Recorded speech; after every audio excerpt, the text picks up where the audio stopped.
De France au Cameroun. L'Institut universitaire de la Côte reçoit du 25 au 29 novembre 2024 l'école thématique internationale de l'intelligence artificielle au Cameroun. Programme comprenant des formations, des séminaires et des ateliers. Adresse Campus d'excellence IUC de Logbesso.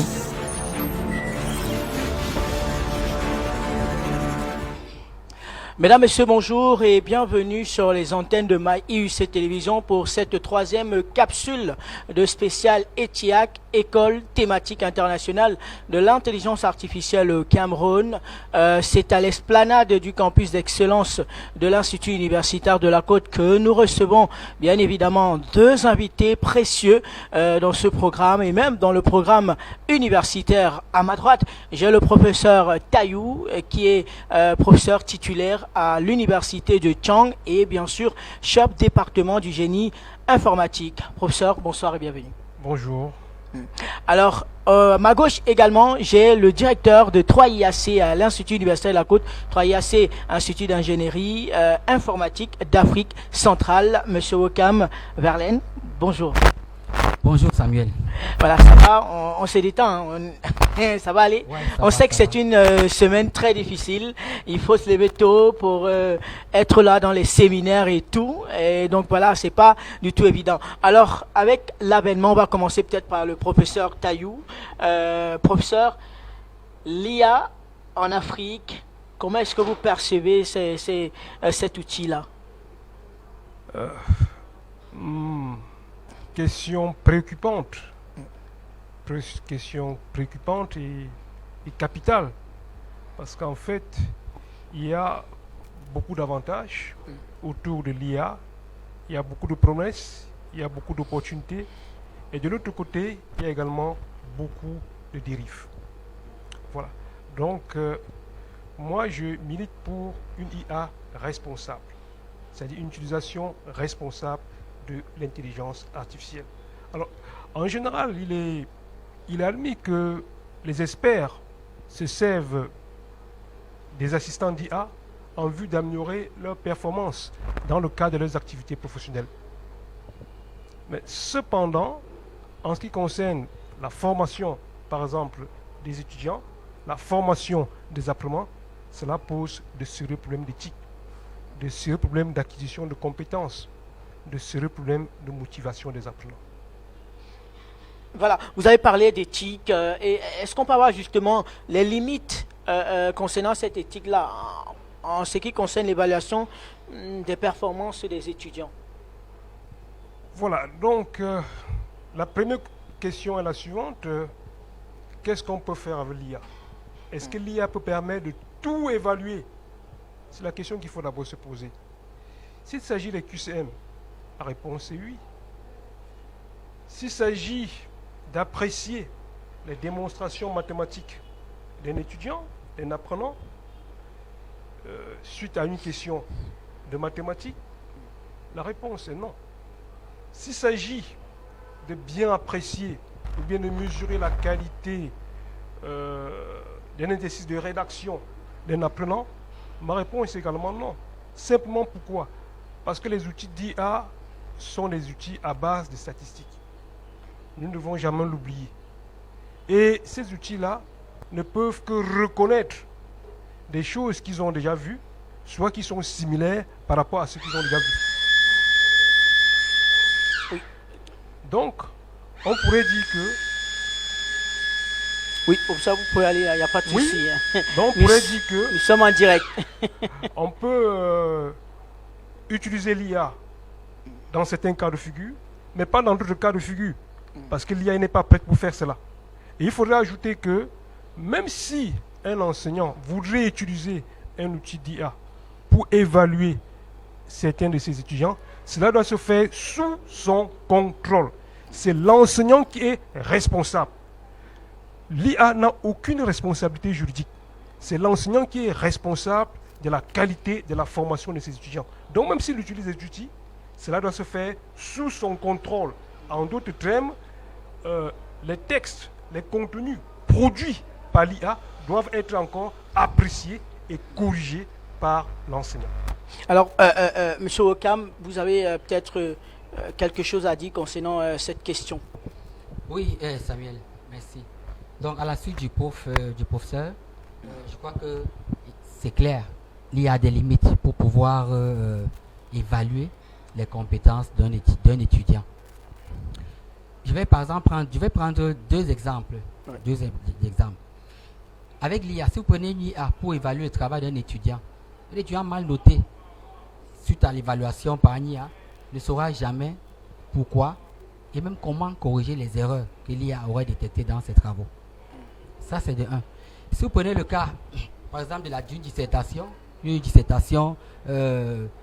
mal notée également par l'IA, une dissertation qu'un étudiant a produite, l'IA pourrait passer sur des nuances, par exemple, autour du style linguistique et même au niveau de l'originalité du travail. Peut-être parce que les informations que l'étudiant aurait données dans son travail ne faisant pas partie de sa base de connaissances. Donc, je suis du même avis que le professeur Taillou pour dire que l'IA, en principe, ne devrait pas être un outil utilisé pour évaluer les travaux d'un étudiant, sauf lorsque cette évaluation-là est accompagnée par le dit enseignant pour évaluer les travaux.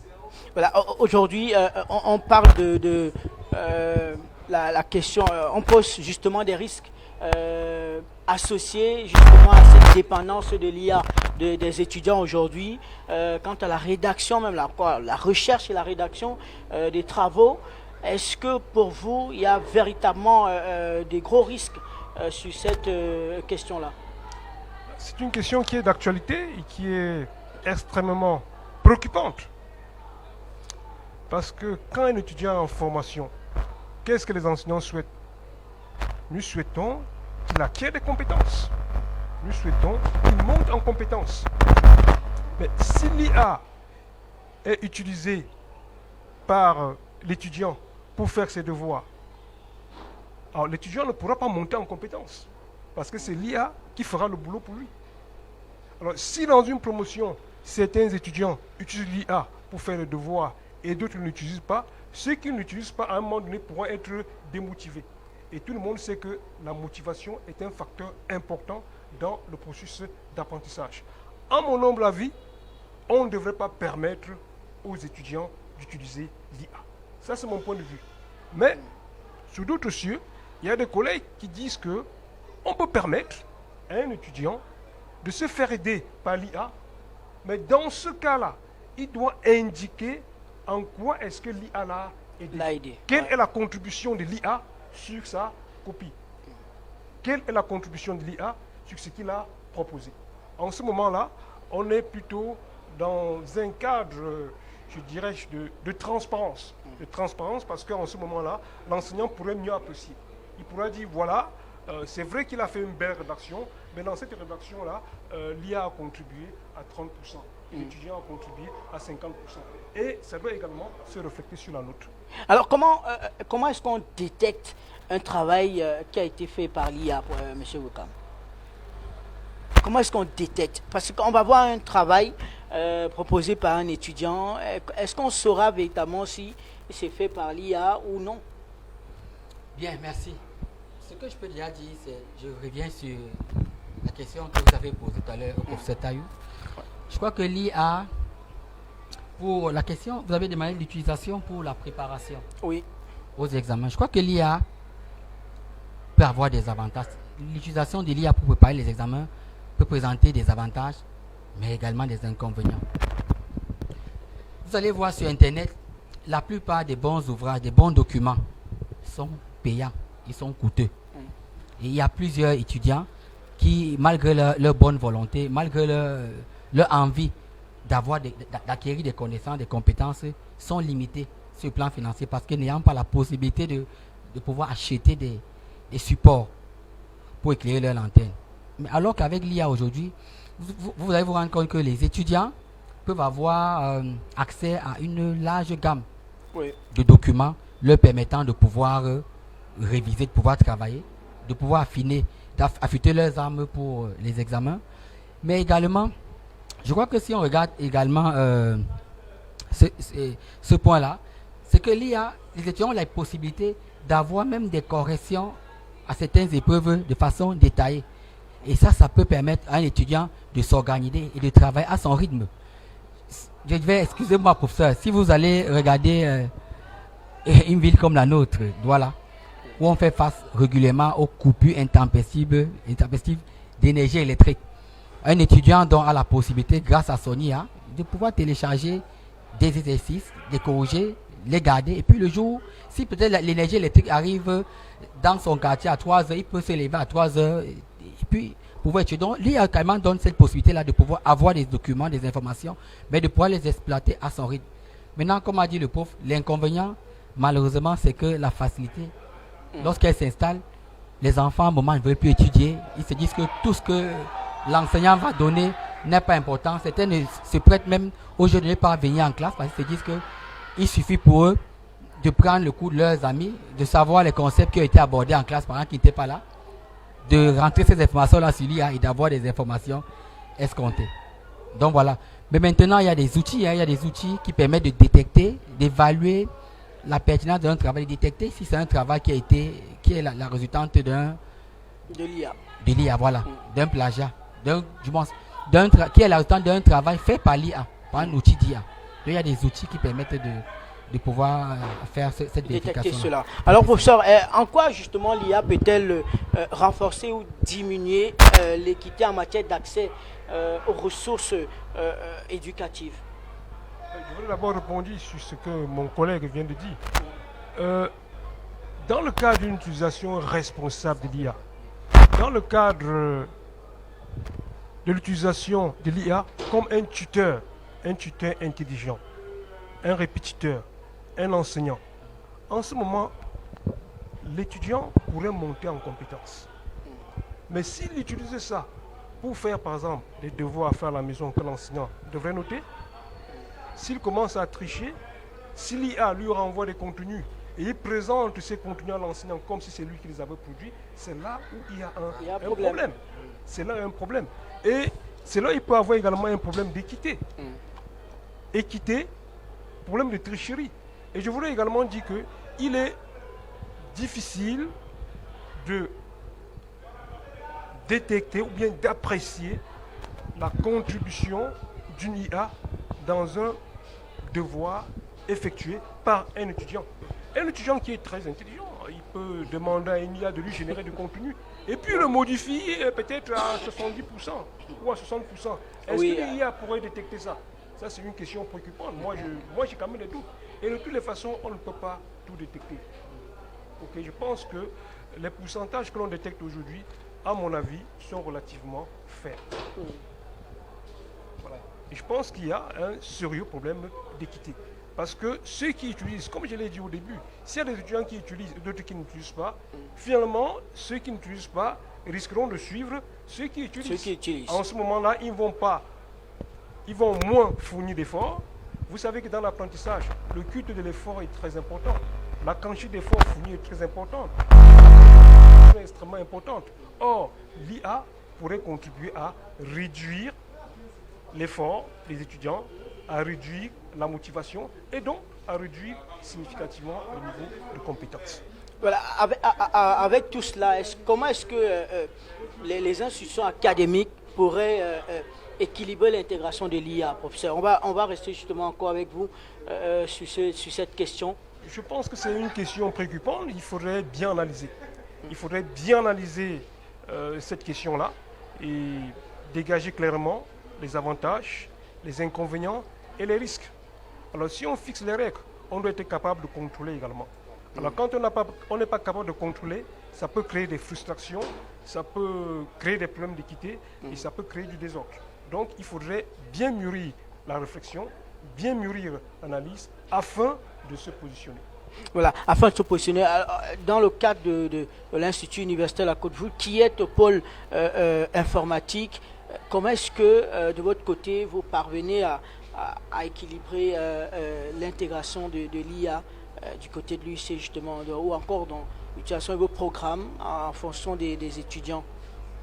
Ok, bon, la réalité c'est que j'ai envie de dire qu'au Cameroun, précisément, il y a encore 3-4 ans, l'IA les outils d'IA, lorsqu'ils ont commencé à entrer dans notre environnement, le sentiment qui en découlait, c'était que c'était des outils pour les étudiants.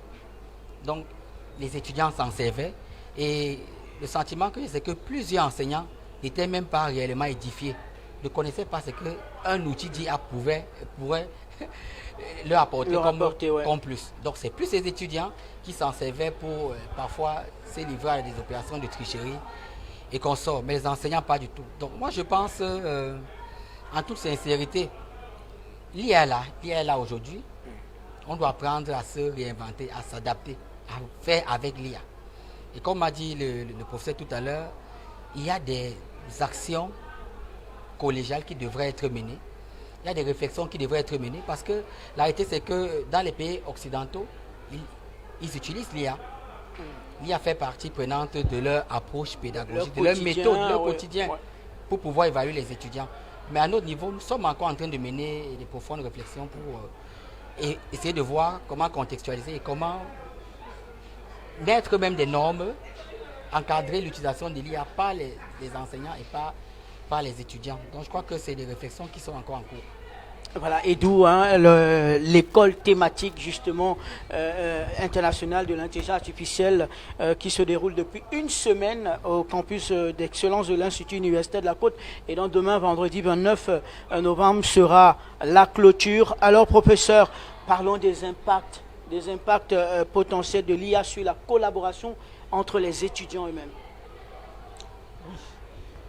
Ça, c'est également une question qui est vraiment préoccupante. Hein. C'est une question préoccupante parce que le contact humain, rien ne peut remplacer le contact humain. Est-ce que l'IA a contribué à féconder le contact humain? Est-ce que l'IA a contribué à encourager le contact humain? Vous voyez, un étudiant pourrait avoir le choix entre échanger avec ses camarades de promotion ou échanger avec l'IA. Est-ce que l'IA favorise le contact humain? Ok. Faudrait-il développer des IA qui favorisent le contact humain? Si on peut le faire, ça peut être intéressant. Ça peut être intéressant. Parce que la collaboration entre les êtres humains, entre les étudiants d'une même promotion, est extrêmement importante. Alors, M. Okam, un avis sur la question par rapport à vos étudiants. Vous êtes au contact des étudiants qui utilisent au quotidien l'outil IA. Est-ce qu'il y a un impact que vous pouvez peut-être déceler concernant cet outil-là? Bien, disons que la question d'impact peut se voir à deux volets, à deux niveaux. Les impacts positifs, nous en recensons également, mais les impacts négatifs également, nous en recensons. Parce que généralement, lorsqu'il y a des travaux de groupe amenés par les étudiants, lorsque vous voyez des étudiants en train de discuter, alors de travailler en groupe, peut-être sur un projet qui doit être livré demain ou peut-être de livrer la semaine prochaine. Avant l'utilisation de l'IA, moi je veux dire des pratiques qui se faisaient avant l'utilisation de l'IA, ou alors des observations que nous avons menées. Ils ne s'accordaient pas, il était difficile de trouver pour ces étudiants des terrains d'entente. Très difficile. Un va vouloir mener la barque à gauche, l'autre va vouloir mener la barque à droite, etc. etc. Mais depuis qu'ils ont quand même commencé à utiliser l'IA, on observe que la collaboration, ça c'est bien entendu, lorsque les gens réussissent à s'asseoir ensemble pour travailler. Il y a des chatbots, comme par exemple, je veux dire chat GPT, vous allez voir. Lorsque les étudiants, il y a des préoccupations, il y a des situations, en direct, là, ils peuvent poser des questions à l'IA qui va leur donner des éléments de réponse et puis ça leur permet d'avancer un peu plus rapidement. Mais là, c'est pour les étudiants conscients. Par contre, le revers de la médaille de ce côté-là, c'est qu'à un moment, cette pratique aussi a commencé à créer, à réduire les interactions humaines, comme vient de souligner le professeur tout à l'heure.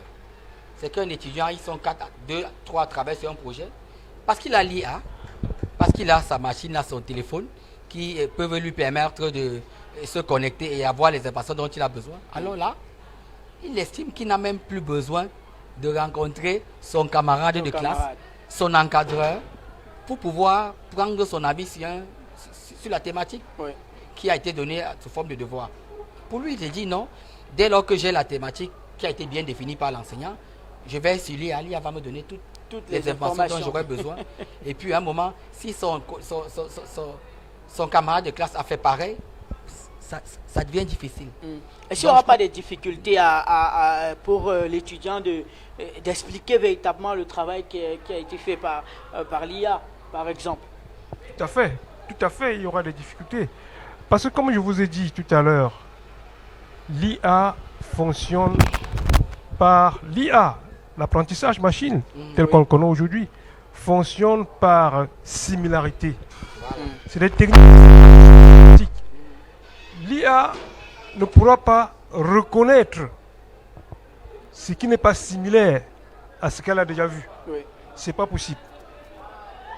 Et une fois qu'on a compris ça, on peut en déduire que l'IA, les outils d'IA ne sont pas du tout, ne peuvent pas contribuer effectivement à l'innovation, ni à la créativité. Or, c'est ce que nous attendons justement des étudiants dans le cadre des projets d'étudiants. Nous attendons qu'ils soient créatifs, qu'ils soient innovatifs et qu'ils sortent des sentiers battus. Or, l'IA ne pourra pas les permettre de faire cela. Voilà. Alors, on a longtemps parlé, longuement parlé des étudiants. On va entrer peut-être dans le domaine des professeurs. On va toucher un peu les professeurs. Comment est-ce qu'ils perçoivent justement l'IA? Et pour vous qui êtes au quotidien, qui les managez, quelles peuvent être leurs préoccupations à l'heure actuelle avec l'IA? Bien, disons que les enseignants sont plutôt réceptifs. Hein. Ils sont très réceptifs depuis que l'IA est arrivé. C'est vrai qu'ils ont des préoccupations, mais ils sont réceptifs parce que après avoir pris le pouls, après avoir pris la peine de connaître les capacités des outils de l'IA, ce que un outil d'IA peut leur apporter, ils sont réceptifs, bien qu'ils aient quand même des préoccupations. Ils sont contents parce qu'ils vous disent que désormais, lorsque on leur donne un cours qu'ils doivent dispenser, qu'ils doivent préparer, non. Grâce aux outils d'IA, vite fait, bien fait, ils ont la possibilité de récupérer les syllabus de cours que vous mettez à leur disposition, d'aller dans l'IA, de se faire accompagner par ces outils d'IA-là pour dresser un support de cours. À IUC, précisément à 3IAC, les enseignants, nous leur intimons l'ordre, une fois qu'ils sont en possession du syllabus, nous leur intimons l'ordre de dresser des fiches de progression de chaque matière. Ça veut dire que si une unité d'enseignement va durer 30 heures, l'équivalent de cette séance, si les cours sont programmés par 34 heures, ils doivent définir les objectifs de chaque séance de cours. On appelle ça les fiches de progression chez nous. Jusqu'à vous dire que le grand 1, on doit faire ceci, grand 2, grand 3, petit A du grand 1, ainsi de suite. Les objectifs sont définis par séance de cours. Alors beaucoup avaient des difficultés, pourtant c'est eux qu'on appelle très souvent en début d'année pour harmoniser ces fiches de progression-là. Ceux qui arrivent, qui prennent le pas en marche, le train en marche, parfois ont des difficultés. Or aujourd'hui, ils vous disent que non. Grâce à l'IA, ils sont capables de prendre ces fiches de progression-là, de générer des supports de cours qui respectent ces canevas-là et de les densifier par la suite sur la base de leurs recherches. Donc, ils sont contents parce que grâce à l'IA, ils ont la possibilité plus facilement de produire des supports de cours. Ils ont la possibilité plus facilement d'élaborer même des sujets. Parce qu'il faut se dire qu'avec l'IA également, on peut produire un sujet, on peut donner le contenu d'un cours et produire un sujet, même si c'est sous forme de QCM, l'IA va mettre tout cela à votre disposition. Et parce qu'ils sont les enseignants, maintenant, ils vont s'asseoir, récupérer ces sujets-là, essayer de les remodeler pour que ce ne soit pas perceptible par les étudiants. Voilà. Alors, oui, on va peut-être. Oui. Voilà. Par contre, l'autre préoccupation, c'est qu'ils vous disent en même temps qu'à l'allure où vont les choses, à l'allure où l'IA évolue, ils ont le sentiment que le métier d'enseignement va disparaître. Parce que là, à un moment, ils ont le sentiment que les étudiants croient plus à l'IA qu'à ce qu'ils disent. Ils vous disent que lorsqu'ils posent une question, lorsqu'un étudiant pose la question, leur pose parfois des questions, ils répondent. L'étudiant vous dit, ok monsieur, un instant. Il pose la même question à l'IA. En quelques secondes. Il comprend ce que l'enseignant lui a dit et le résultat qu'il a obtenu. il est pas rare de voir des étudiants leur dire non, tel enseignant est bon, tel enseignant par contre, ses explications quelques limites. Donc la principale préoccupation qu'il présente, c'est qu'ils se disent qu'à la où vont les choses, peut-être dans un futur proche ou lointain, le métier d'enseignement va disparaître. Alors, professeur, j'ai justement sur cette question, j'ai posé la même question au professeur Fan Yan hier sur ce plateau concernant justement l'avènement de l'IA qui pourra peut-être dans un avenir proche ou peut-être lointain faire disparaître certains métiers. Est-ce que c'est... voilà, elle nous a rassuré que non, peut-être dans certains métiers, mais ça sera très difficile que les métiers disparaissent. Est-ce que c'est le même avis que vous? Vous êtes du même avis, pardon? Oui, je partage le même avis. Je pense qu'on en a même discuté pendant l'école thématique. Je pense que c'était hier ou avant-hier.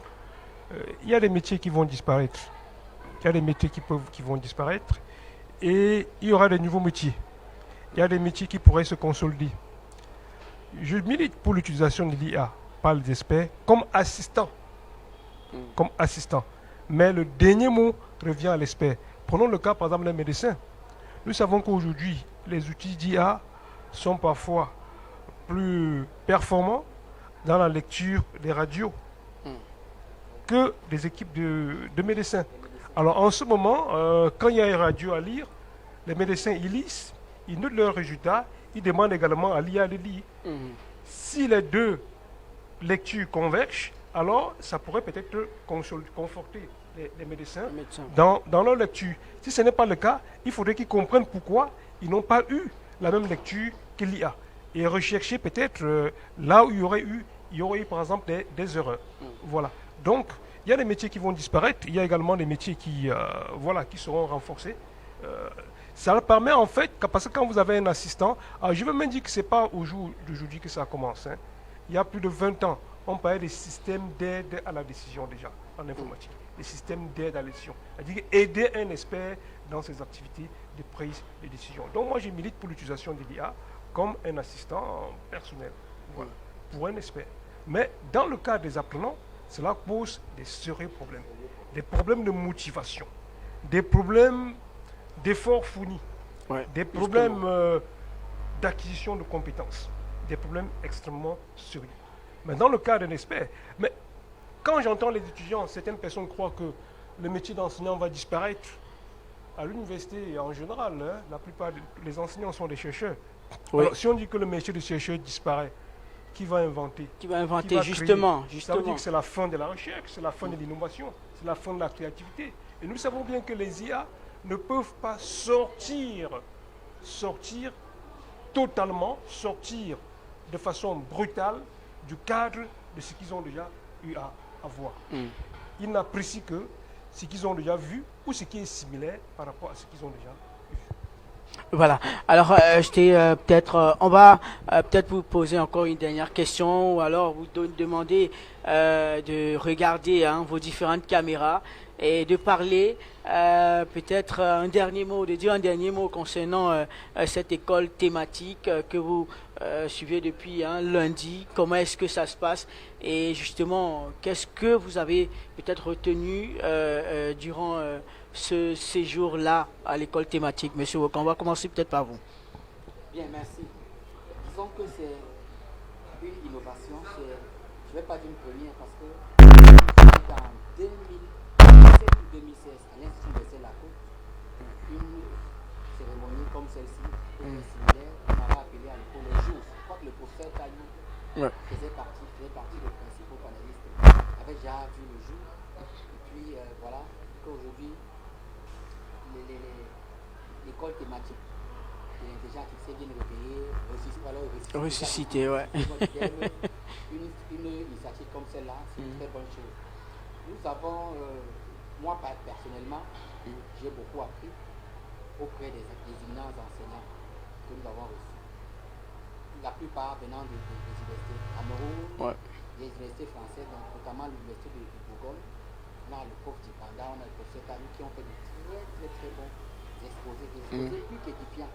Parce qu'il faut dire que cette école thématique est ouverte. Donc, les chercheurs qui travaillent dans les domaines autour de l'intelligence artificielle sont là.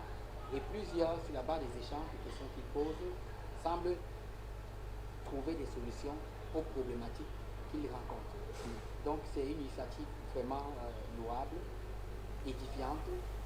J'ai été un peu déçu encore parce que ça termine demain, justement. Juste après cette petite table ronde, je vais retourner en salle. C'est très édifiant. On a la beauté se frotter aux plus grands chercheurs du monde qui arrivent, qui nous édifient sur des domaines qui sont encore nouveaux pour nous ici au Cameroun.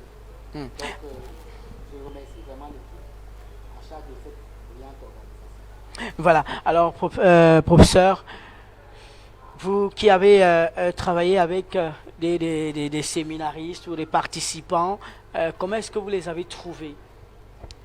Je dirais d'abord que cette école thématique réunit beaucoup de chercheurs, les étudiants, les enseignants, les professionnels. C'est une manifestation scientifique et technologique très importante et très intéressante. Ce n'est que comme ça que nous pouvons grandir sur le plan scientifique, sur le plan de la technologie. J'aimerais également dire que ce genre de manifestation est rare. Ce genre de manifestations sont rares chez nous. Or, sous d'autres cieux, dans les pays développés, nos collègues et les étudiants qui évoluent sont habitués à ce genre de manifestation. Donc, c'est extrêmement important. Moi, personnellement, j'ai invité 4 de mes étudiants, comme beaucoup de mes collègues. Je peux vous dire qu'ils sont très satisfaits. Parce qu'en fait, c'est un forum d'échange, un forum de partage, un forum d'apprentissage et un forum, je dirais, d'application des technologies de l'intelligence artificielle. Je pense que les gens avec qui j'ai eu à échanger sont contents. Moi également, je suis content et j'ai également beaucoup appris. J'ai beaucoup appris et beaucoup de gens également, ils ont beaucoup appris. Et ce qu'on peut s'attendre, c'est ce qu'on attend effectivement d'une telle école. Voilà, ce qu'on attend d'une telle école. Alors, monsieur Okam, vous aviez peut-être un petit mot à ajouter. Oui. Un tout petit mot. Oui. Je voudrais juste à la fin rappeler ou peut-être préciser que à cette école thématique, les étudiants du cycle d'ingénieur, 3e, niveau 4 et niveau 5, c'est-à-dire les finissants, ont pris part à cette école thématique de l'intelligence artificielle parce que c'est pas un secret de dire que la formation d'ingénieur avec 3e en France est une formation depuis l'année accréditée CTI. Voilà. Donc, les nouvelles exigences font en sorte qu'aujourd'hui, les étudiants du cycle d'ingénieur, à partir de la 4e année, font la recherche. Donc, la plupart sont là, ils suivent la formation. Et puis, voilà, c'était... voilà, c'est... Oui. C'est le complément d'information que je voulais ajouter. Merci Samy. Peut-être pour cette taille, vous voulez encore ajouter un petit mot. Visiblement, on est en train de partir. Il faut savoir dire merci. Il faut dire merci à tous les organisateurs. Il faut dire merci à l'UIC, merci à l'ambassade de France, merci à l'université de Bourgogne avec les différents laboratoires, merci à la chaire UNESCO. Merci à l'Université de Floride. Alors, merci à tous les collègues. Donc, merci à tout le monde. Voilà, merci également à vous, chers téléspectateurs, d'avoir suivi cette 3e capsule de spécial ETIAC. On rappelle que l'école thématique continue jusqu'à demain, vendredi 29 novembre de l'an de grâce 2024. Et nous vous donnons peut-être rendez-vous demain à la clôture. Ce sera du côté de l'amphi 500 du campus principal de l'IUC, le pôle d'excellence en Afrique. D'ici à là, portez-vous bien, restez scotchés parce que nos programmes se poursuivent.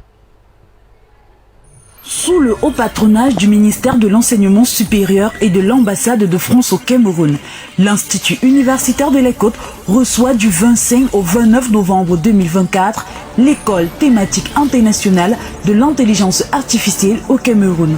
Programme comprenant des formations, des séminaires et des ateliers. Adresse Campus d'excellence IUC de Logbesso.